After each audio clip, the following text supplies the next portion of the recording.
to diminish the problem. And lastly, I'm going to tell you how you can get involved today. First, let's take a look at some more facts. Obviously, domestic violence is a very serious issue, and it's still highly stigmatized today. 1 in 3 women and 1 in 4 women have, 1 in 4 men have been victims of physical violence by an intimate partner. 43% of dating college women reported experiencing abusive behaviors from their partner, and 1 in 5 women in college are sexually assaulted during their tenure. So that means in this classroom, 3 to 4 of us women may be sexually assaulted before we're out of college. Because of such high stigmatization, many incidents of domestic violence are never reported. And resources that are available, like shelters, like hotlines, are not fully utilized. This leads to dramatic consequences, including psychological, mental, emotional damage, unplanned pregnancies, increased HIV, AIDS, and other sexually transmitted infection rates, suicides, and homicides. These are grim statistics, but there are ways to help. There are a number of ways to eradicate domestic violence, and the number one way is through education.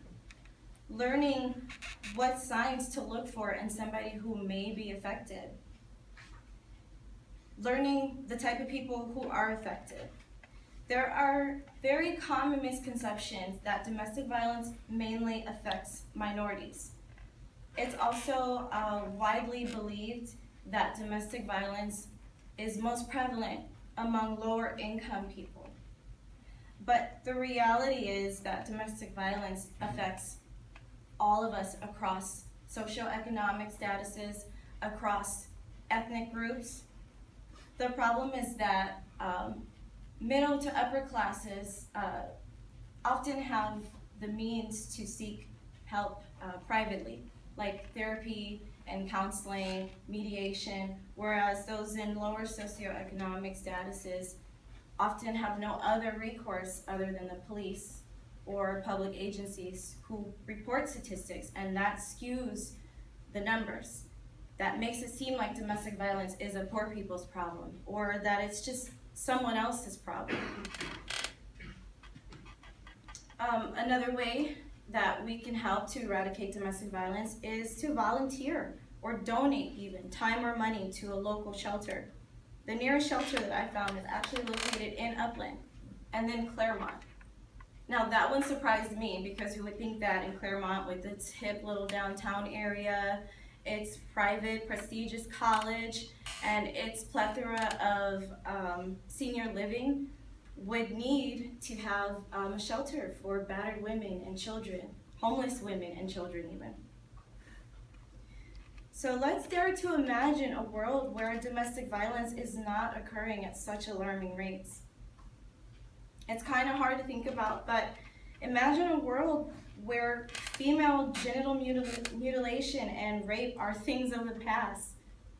Imagine a world where men and boys could be free from gender role stereotyping, and children and young people could see more images of powerful, intelligent women in the media. There are many layers to domestic violence. There is not one silver bullet.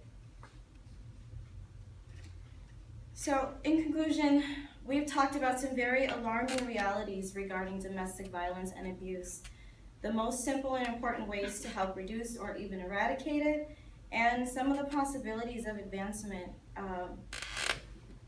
were it to be eliminated. Intimate partner violence and abuse truly is hidden in plain sight, but there are even more ways than the ones that I discussed that we can help.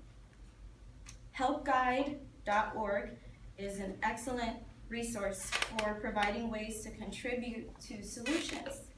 It covers a wide range of issues like depression, financial troubles, because financial abuse is also a form of domestic violence. A lot of women do not have access to money in the relationship, and so they don't feel like they can leave. They can't take their children, they don't have anywhere to go. it deals with grief and loss, and provides you with vehicles and tools so that you can donate to different resources that may be available. Some of the largest social movements in our history started with someone identifying a problem and then mobilizing their community to get involved with the government, to help enact laws, to change the way we think and things that we find to be social norms. The civil rights movement, LGBT, the women's liberation, it all started with people like us identifying the problem and getting together and taking small steps to change those problems. Thank you.